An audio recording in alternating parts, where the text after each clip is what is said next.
Good evening, everyone.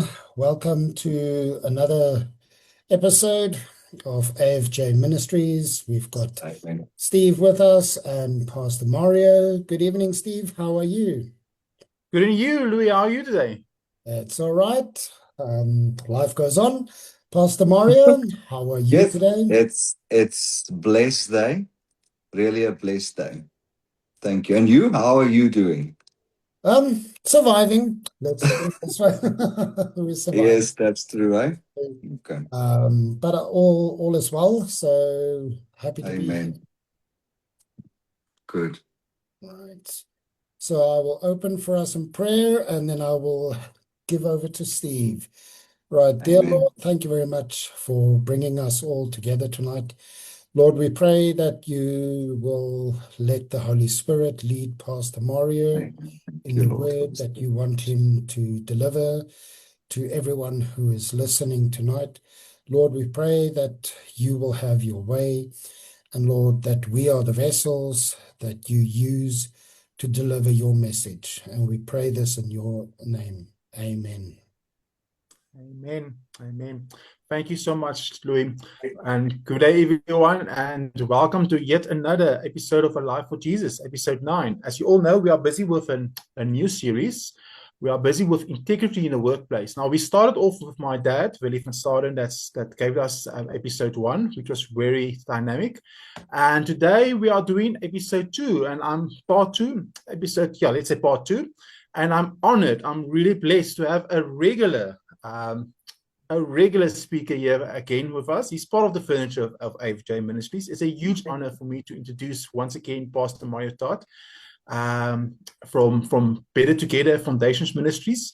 And I know that all of you are going to be blessed and touched as we are touching a really important subject in the business world, integrity in the workplace. Good evening to you, Pastor Mario. Good evening, Pastor Steve. Yeah, what a privilege again to spend some time with you and Louis and with our our our brothers and sisters out there who's listening and who's going to watch this.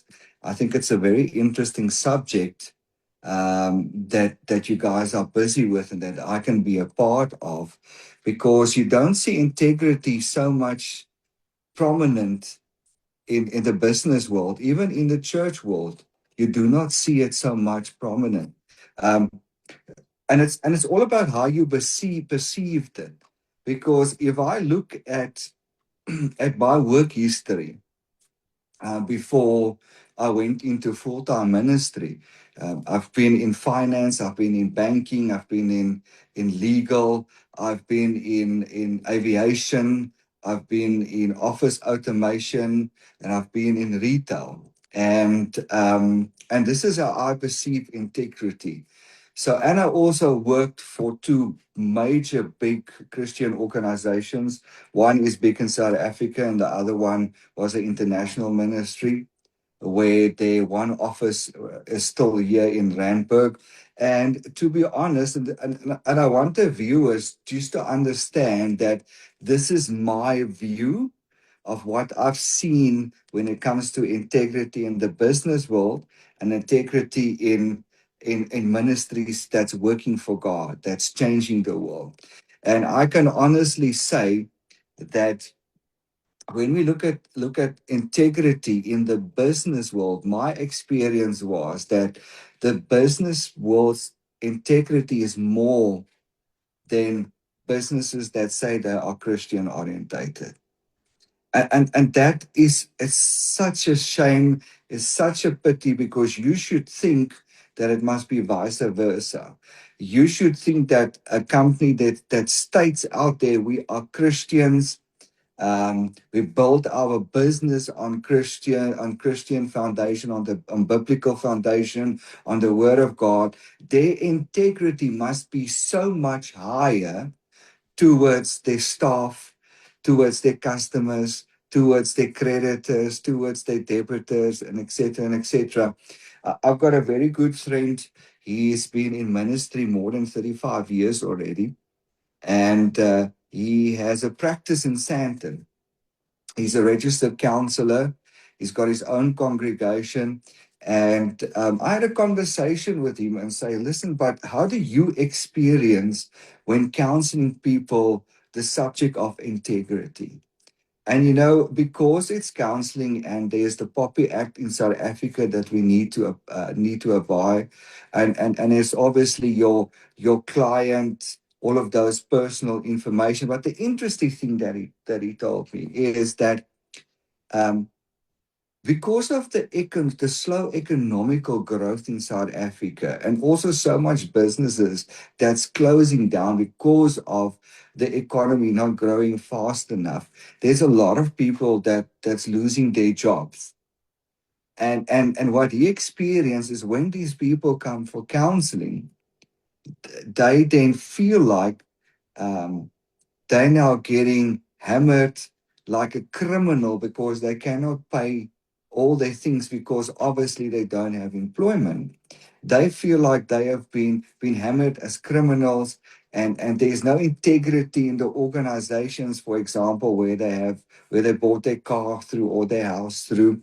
Even if they have a personal loan with the insurance company, for example, these people are hammering them as their customers because they cannot pay their account. So my question was, where does integrity then fit in the whole process? So, like every time when we do a session like this, let's get the basis right. Let's get to the Word of God and let's put the foundation there. So I want to read for us out of Psalm 15, and it's verses 1 to 2. So again, it's Psalm 15, verses 1 to 2. And it says, who may dwell in your sacred tent? Who may live on your holy mountain?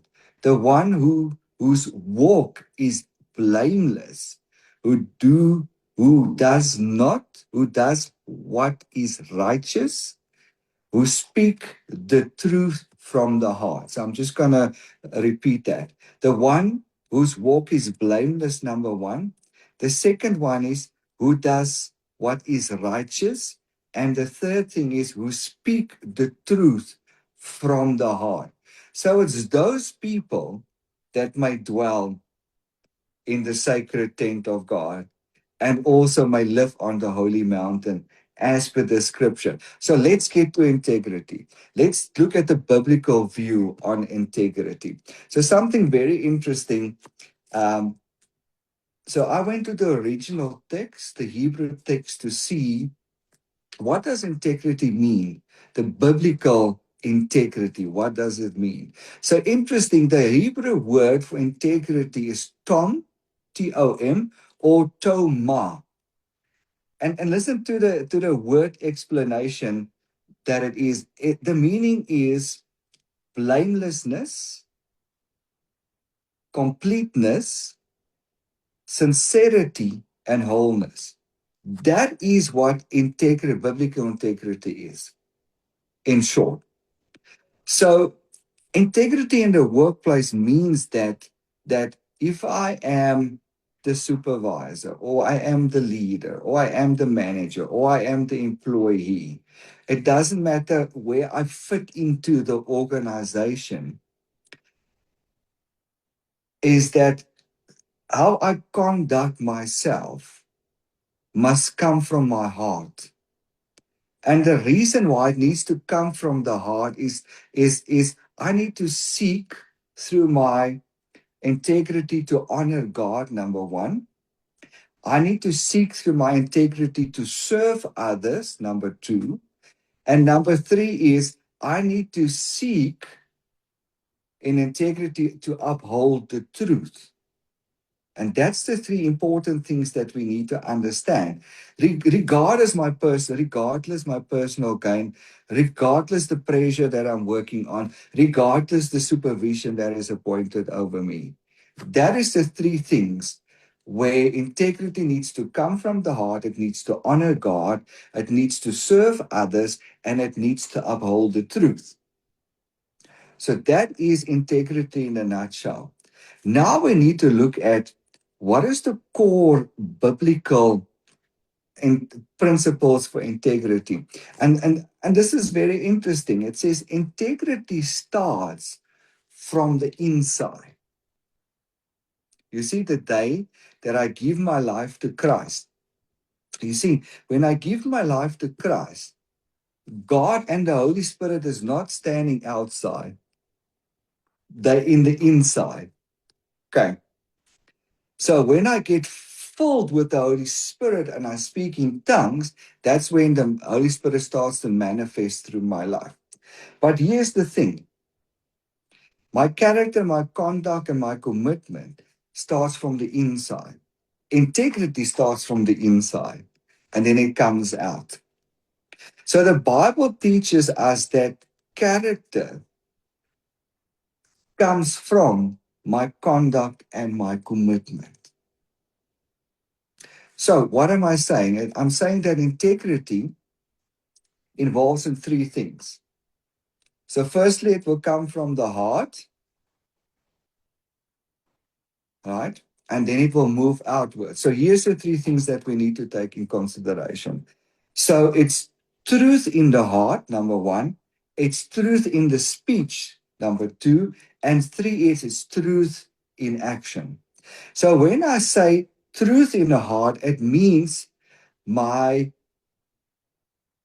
must have sincere motivations.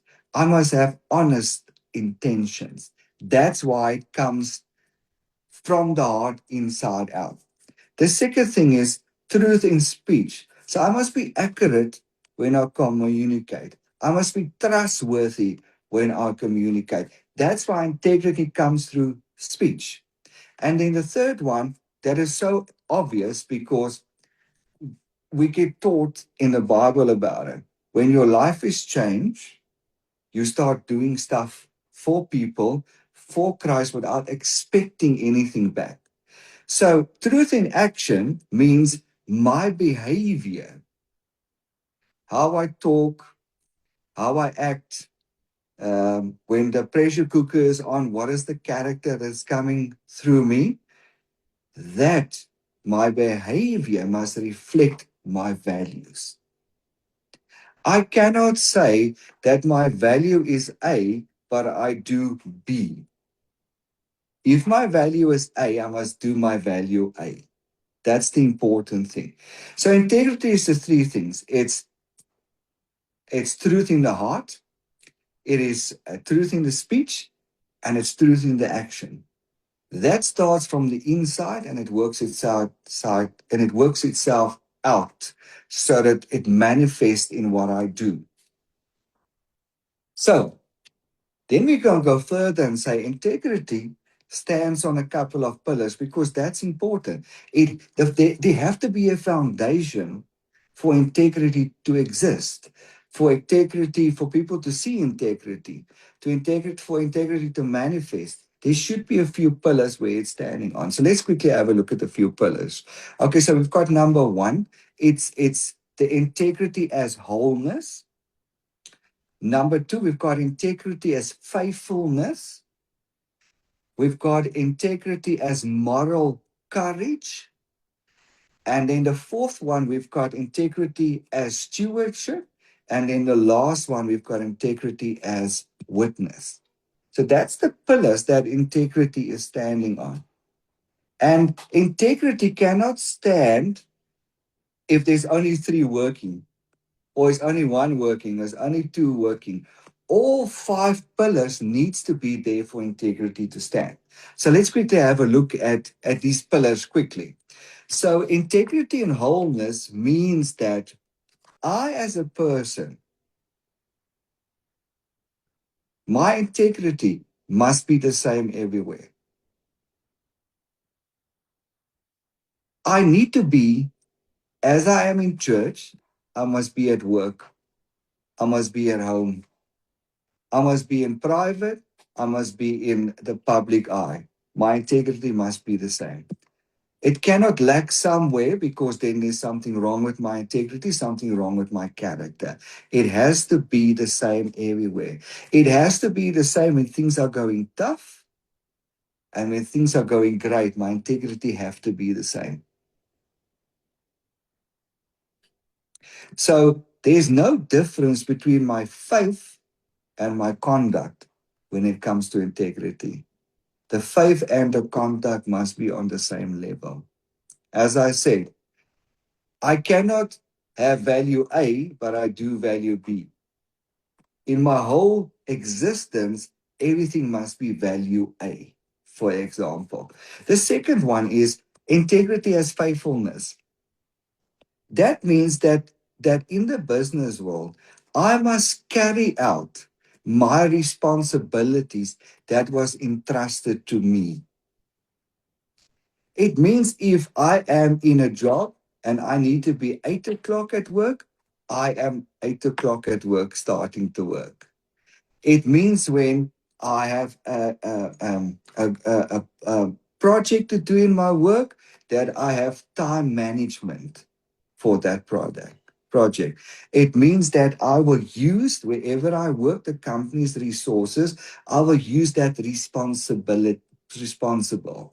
I'm not now going to waste a ream of paper and throw it in the dustbin because I made the wrong copies, for example. It's a simple example, but not to waste the resources of a company.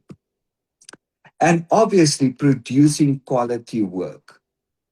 That is part of integrity. That is part of faithfulness. And obviously, because I'm working in a company, there's a lot of private information. To keep that private information to myself. I'm not now going after a day's work and I'm now suddenly going home, or I'm going for dinner with friends and now I'm telling just like we've lost a million rand. No, that doesn't work. Private and all the confidential stuff stays with you. That's part of your integrity in business. And being dependable and reliable. That is, God has given us wisdom to apply the wisdom so that we can be reliable and dependable. So that is integrity as faithfulness. So faithfulness demonstrates character for greater responsibilities. So in the business world and even in church and even in our walk with Christ, we can see it. When we get to a point where we understand what we have, right? And then we use what we have, God multiplies. God gives you a bigger responsibility. So you cannot pray for R1,000,000 if you cannot even work with R1,000, for example.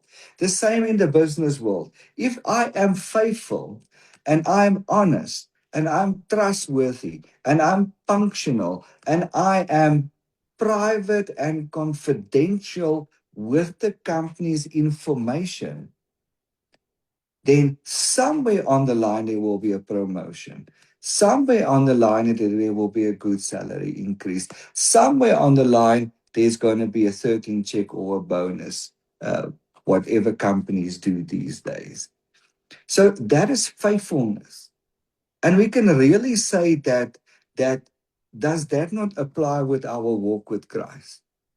The more faithful we are to Christ, the more things God shows us, the more revelation and connecting knowledge we get.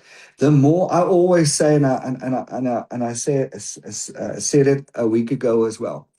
We as pastors must accept that, and also you as an individual walking with Christ.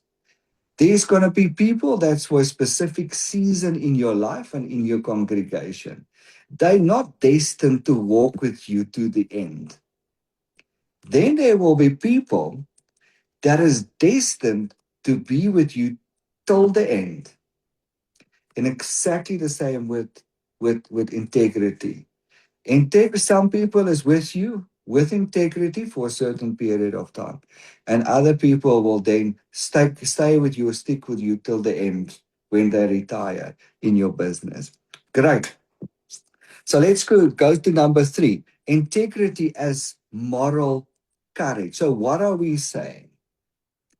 We are saying when you are tested in the business world, you will do the right thing, even if it costs you something. And what I'm saying, refuse to change reports, inaccurate information, untrue information, even though it might cost you your job, even though it might cost you a salary increase or a bonus. Rejecting corruption, because that's moral courage. Speaking up against unethical business practices.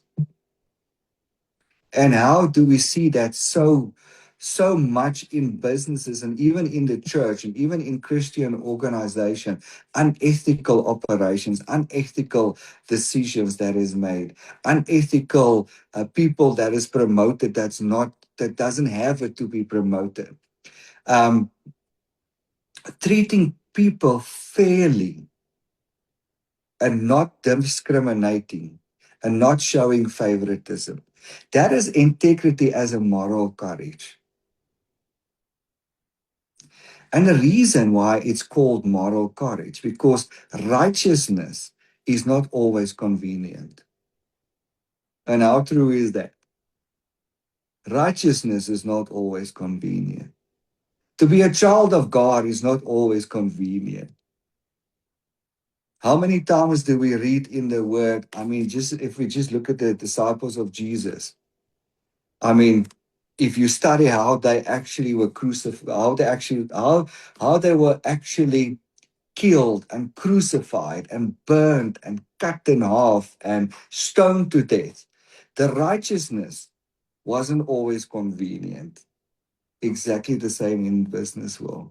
To be righteousness or to be righteous in your business is not always to be convenient.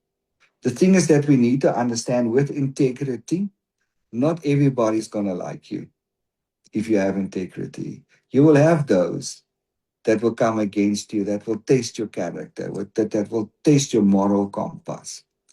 And that's why righteousness is not easy and it's not convenient sometimes. Okay, so let's go to number 4, integrity as stewardship. And this is quite an interesting thing. You know, it's taking care of something. That's stewardship. So stewardship is I've got a gift, I've got a talent, I've got a ministry, I've got a calling. Everything that God has given me and placed into me before the foundation of this earth, before even I was an idea in my mother and father's minds. All of that God has placed, because everything that God has placed in me is sufficient enough to be successful in this world. That's why it's so important that whatever gifting I have to exercise that gifting. If you want to be a great athlete, marathon runner, great rugby player, and so we can go on. Those people eat right, train right, sleep right, drink right, and you don't become a world champion overnight. You have to discipline yourself. Take the stewardship over yourself. Exactly the same. God had trusted us with certain giftings and callings that we have, and abilities and positions and time and influence that we have. And what we need to understand when it comes to integrity and stewardship is all of that anyway belongs to God.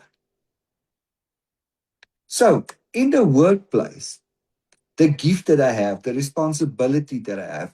So let's say, for example, I'm an analytical person. I like detail. I like numbers. I like explanation. I like to do research. And that gift that God has given me, I need to be responsible for that. And I need to take responsibility for that. So in the workplace, how do I apply integrity as stewardship? So I am working diligently, not lazy, diligently. I am using my authority that was given to me in the business world wisely. So If I am a manager, I'm not misusing my position to try and get what I want to. As a manager, I have to apply wisdom in everything that I do. Then also the important thing, serving people honestly. If I'm the business world and one of my staff members is not performing, be honest and say to them, listen, X, Y, and Z. But just don't leave them there. Give them also a solution. This is what we can do to bring you up to standard. That's to be honest. That's to use the integrity as stewardship and be honest towards the people that's working under you. Exactly the same in the church. If a ministry is not performing, if there is some sort of disagreement, you go in love. You sort it out with the love of Christ and you use it as a learning tool. And how can we make it better the next time? And the last one here is leading people fairly. And I think this is one of the big misconceptions that we have across the border in business, in church, in ministries, is there's favoritism and only the people that's in the clique gets promoted, gets the best deals, get the best of everything. And that's wrong. To be a good steward in integrity, you have to lead people fairly. That's it. Doesn't matter what color you are, doesn't matter what creed you are, doesn't matter where you're educated, where you're coming from, which church you are. You have to lead in honesty. You have to give attention to every single person the same way. Okay. Then the last one, integrity as a witness, and this is such an important one, is integrity is your testimony to others. That is what integrity as witness means. Integrity is your testimony to other people. And I made the statement that faith gets evaluated by observing behavior.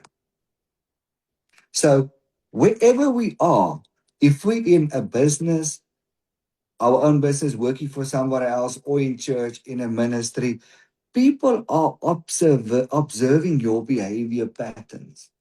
And that tells you a lot about where your faith is standing.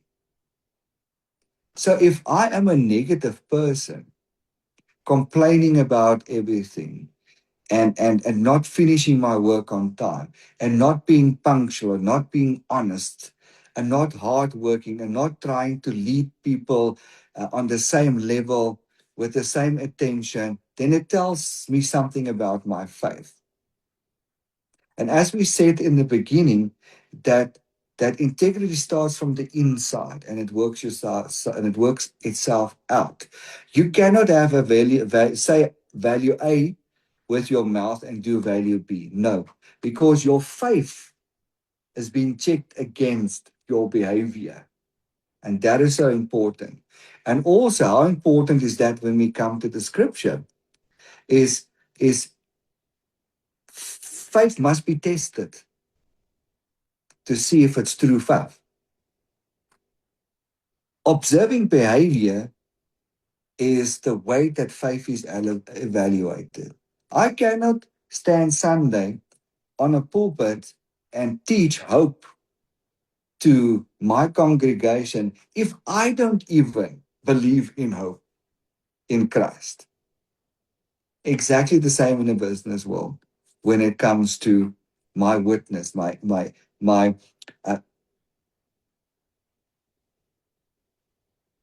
testimony, my faith. See, when we as believers in the business world demonstrates our honesty, our fairness, our humility, our reliability, it reflects on God's character. You see, when I proclaim I'm a child of God, but my character, my conduct, and my commitment is lacking, then when people look at me as a child of God, then they question my God. But when I live the standard of what God expects from me, what a nice testimony it is for people that's around me. So Philippians 1:27 states, it says, whatever happens, conduct yourselves in a manner worthy of the gospel. And is that not true? That whatever we do, whatever we say, however we react, let it be in a manner that is worthy of the gospel of Jesus Christ. Right. So let's quickly have a look. So, in short, integrity is being the same godly person at work that you claim to be before God. That's it. So some elements of integrity, honesty, it's very important. Accountability is very important. Reliability is very important. Fairness is very important. My ethical conduct is very important. And consistency is very important. So let's have a look at some principles. Because you guys are quiet, no question, no nothing. I'm getting worried here.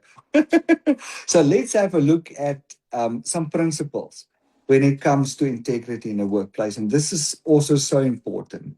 It says work as service to God. The scripture reads in Colossians 3:23, it says, whatever you do, work in with all your heart as working for the Lord, not for human masters. So what is this saying? It's saying whatever I do, my first priority must be, it must be for God. It must be a service unto God. Not to my employers, not to my church, not to the manager over me or the supervisor or whoever. I firstly do it because I do it in service to God. That's it. So that means give your best effort. That means meet deadlines. And maintain the quality of work that's a good quality. And monitoring your work to see where I'm at and what can I do to get back better. All of that combined is I'm working because I'm doing it for God, not for people, not for the company that employed me. That's number one. Number two is that honesty in all dealings. So the word says in Proverbs 11:1, it says, the Lord detests dishonesty, but dishonest scales, but an accurate weight find favor with him. So what is it actually saying? It's saying that that I need to be honest and truthful. And when I come late, I need to tell the people that is managing over me I'm late. If my hours is worked out wrong, I must tell them why it was worked out wrong. If the expenses is worked wrongly, I must then acknowledge and say I made a mistake. The expenses is wrong. If the sales figures is out, or the communication is not 100% between me and the people working with me, I need to rectify that. I need to tell the people that's above me, this is what happened. That's to take the value of truthfulness. And that means to be honest in everything I do. If I break the photocopier, I mustn't now say nothing to nobody so that somebody else can get the blame. No. Take the truthfulness, take the value of truth and say, listen, I did something wrong. I think something broke. I apologize. Let's see how we can fix it. That's it. The third one is keep your word. So important. And we've seen, how many years we've seen that people are not actually keeping their word. I like this thing, and I said it to my mother one day. I said, people like to say to you, I will pray for you. The question that I ask myself, do they really pray for you? Because it's such an easy thing to say, I will pray for you. But It's so much easier when I am in front of you and you say, come, let me pray for you.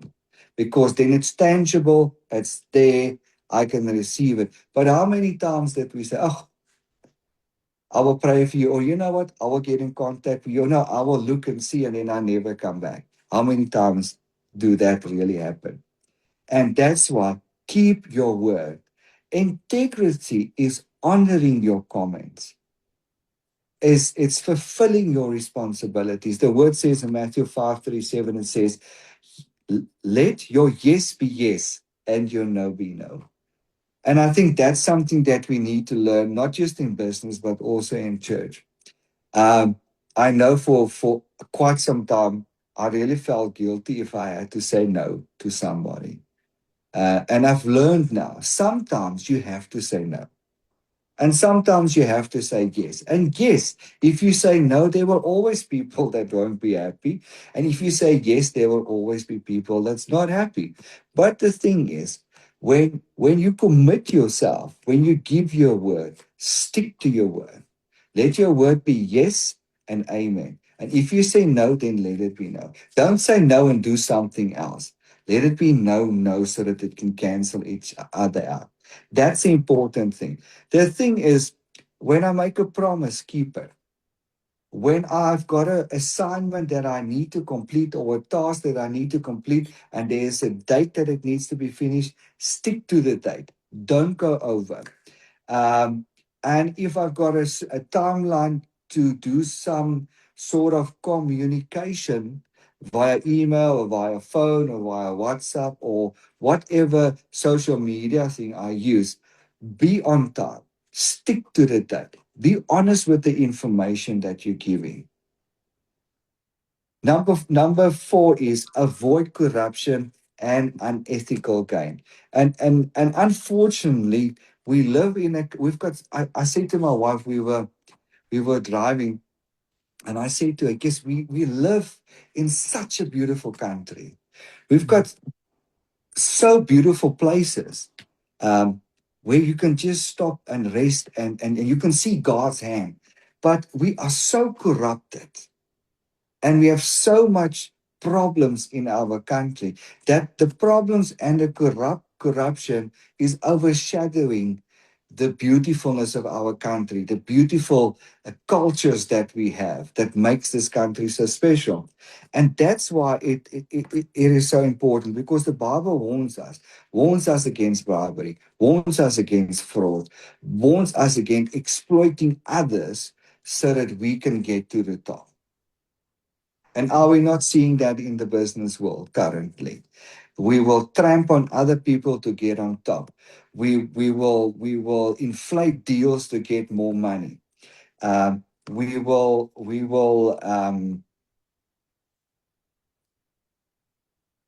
do things that's conflict of interest, just so that we can climb the ladder and get a bigger car and get a bigger house and get a bigger salary.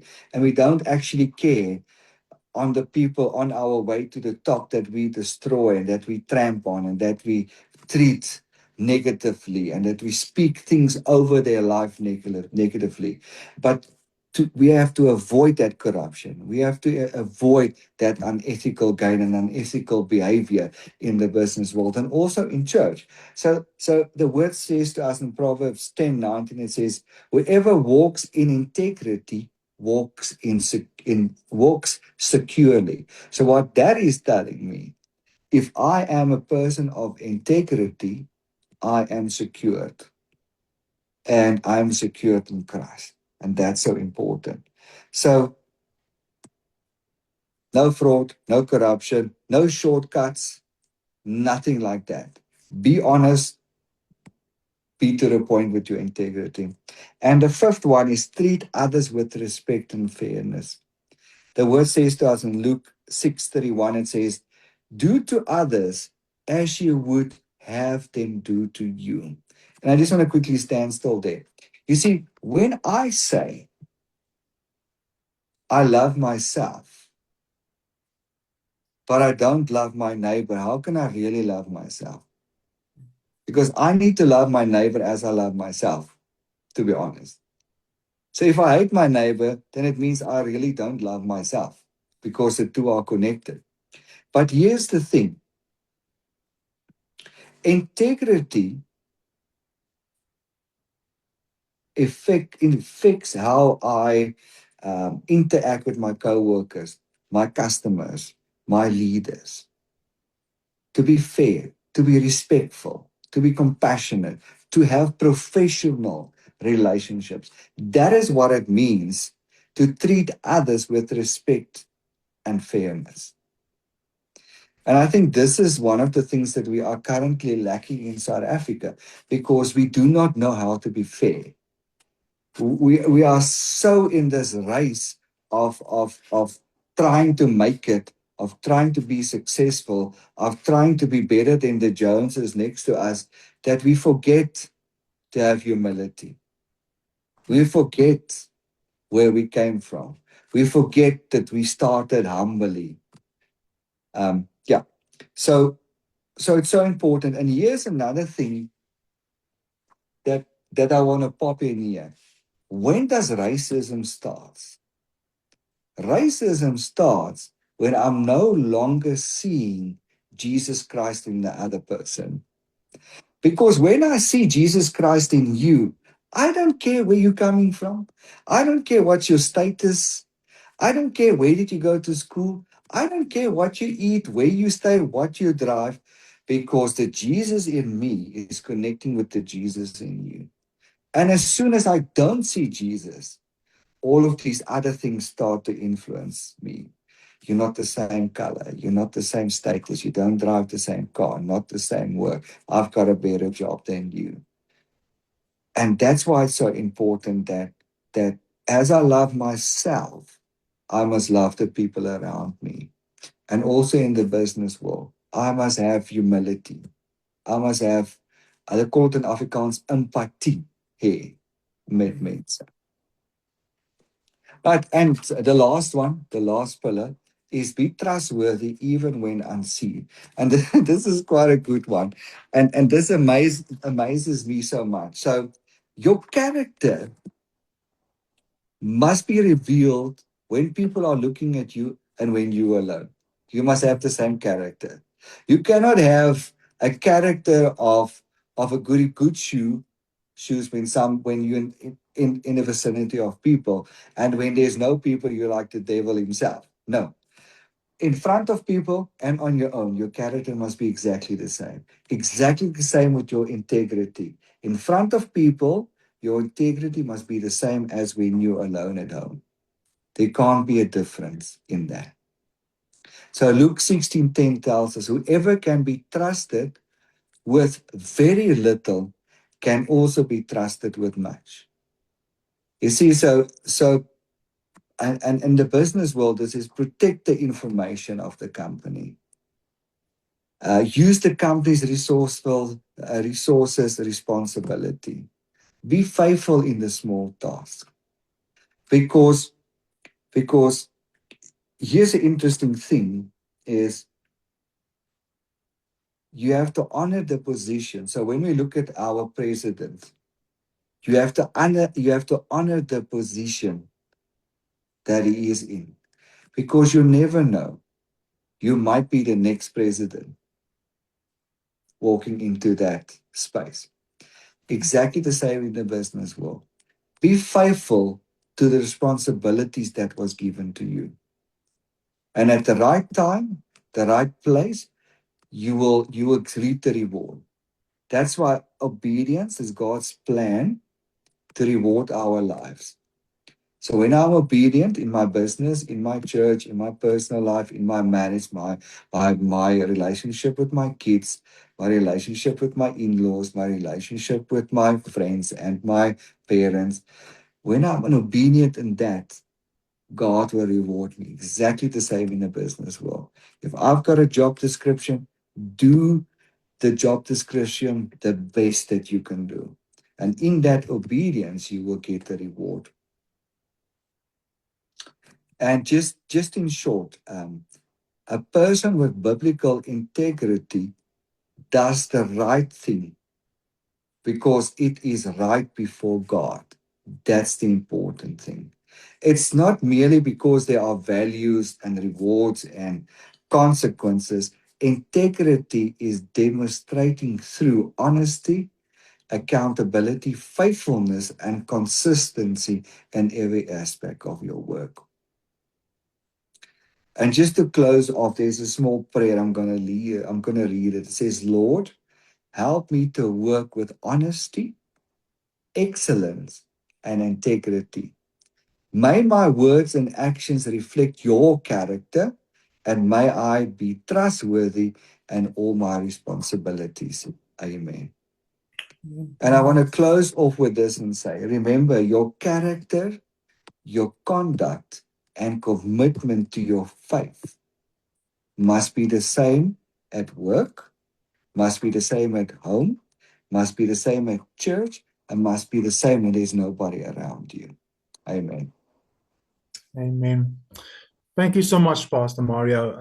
While you were talking, I think the reason why we were so quiet is because the Lord was busy with us also. And while we were talking, I was meditating, and the Lord took me back. And the story that came up that the Lord reminded me is, of course, the story of Joseph.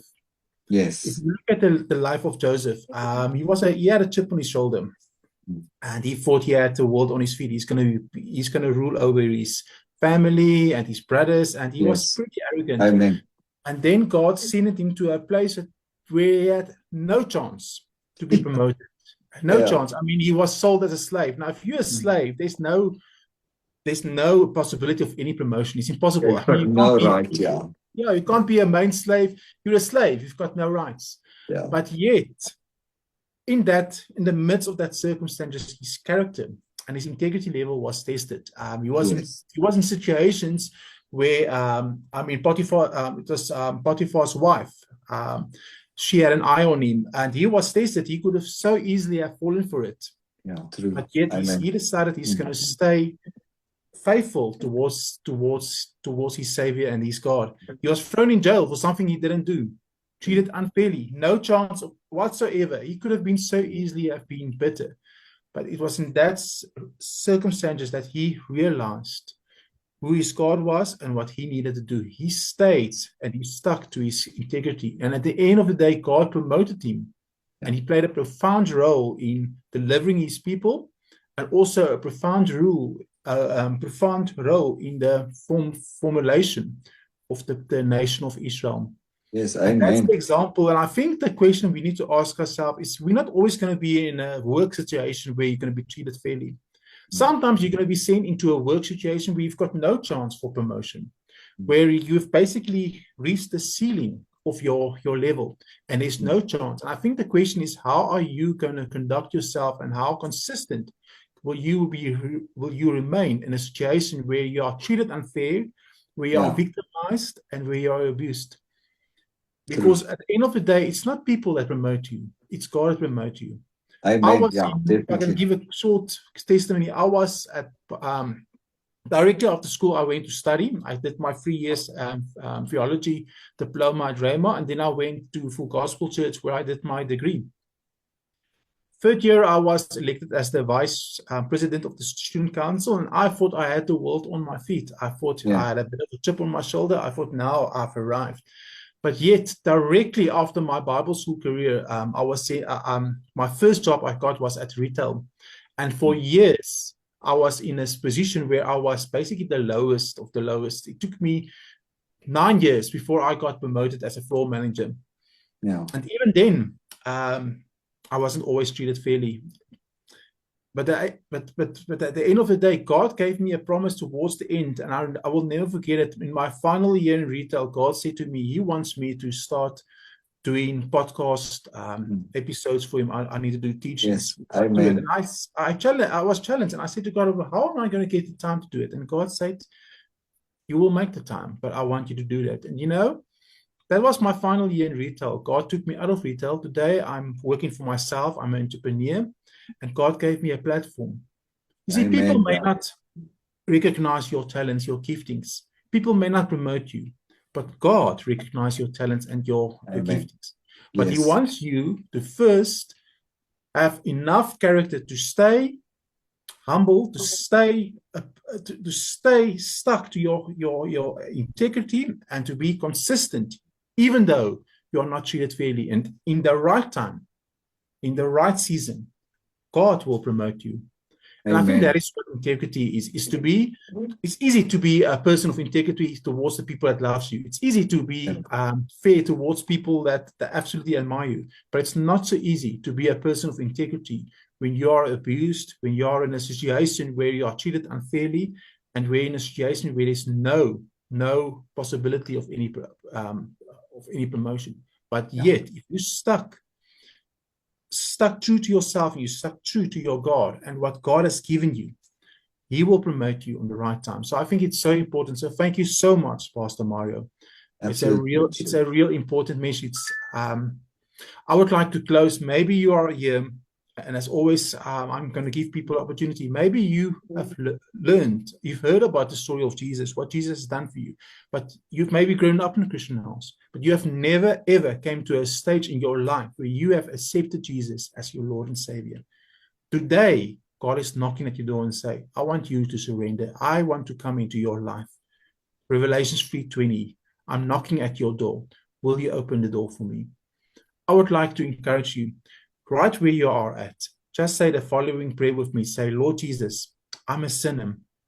I know that you've died for my sins, and I also know that you have raised from the dead. I now accept you as my Lord, as my Savior, and I surrender my life to you. Come into my life. Become part of my life and be the King and Master and the Lord of my life, in Jesus' name. If you have said that prayer, I believe that you were sincere, and I want to tell you now that you are a child of God. I would like to encourage you not only to become involved in AFJ Ministries, attend the sessions, the episodes, join our Facebook group or YouTube group, but also go look for a local church in your area where you can actually be around fellow believers, a place that you can call your spiritual home. Attend the church, become involved in the church, also join your local cell, and then also start by telling your friends and your family what Jesus has done for you, because that will strengthen you. Definitely, That will strengthen you. Read your Bible. If you don't have a Bible, ask maybe your pastor or your local church if he can help you with a Bible. You can even send us maybe a message and ask us, if there's a way that we can help you. But get a Bible and start reading the Bible. Start by the Gospels of Jesus. I always say the Gospel of John is the best way. But start by reading the Bible, and then lastly, start by talking to God. Start by talking to Jesus as you are. It's not about what you are saying. It's not about saying long prayers. It's about being sincere. But start by having a relationship with Jesus. Thank you once again, Pastor Mario, and thank you so much for everyone that has joined. Such a pleasure, guys. It was an incredible honor, and may God bless you, Pastor Mario, in your ministry. And we look forward to have you again with us. Amen. Thank you, guys. I appreciate it. Have a blessed week further. And till next time. God bless. Amen. If you haven't joined our platforms, please join our platform on Facebook, AFJ Ministries. We are a community of 320 members. We also got a YouTube channel, AFJ Ministries. Please join it and become part of AFJ Ministries. From my side, I'm going to give it over to Louis to close for us, and then until we meet again. Thank you, Louis. Yes. And thank you, Pastor Mario, for a very intense, interesting message. And yes, and I will just close for us just quickly in prayer, and then I think we are done. Yes, amen. Dear Lord, thank you very much for Pastor Mario for delivering a very critical and intense and true message, Lord, that we can really understand what integrity means within the business world, but not in business alone, but in our personal lives as well. Lord, that we will carry that integrity wherever we go, that wherever we go, with whoever we are, that we are always the same, that we do not change our colors, as chameleons, depending on the situation, Lord, but that we are stable in who and what we are and what we believe. And we pray this in your holy name. Amen. Amen. Thank you so much, everyone. Until next time, it's Next goodbye. time. God bless.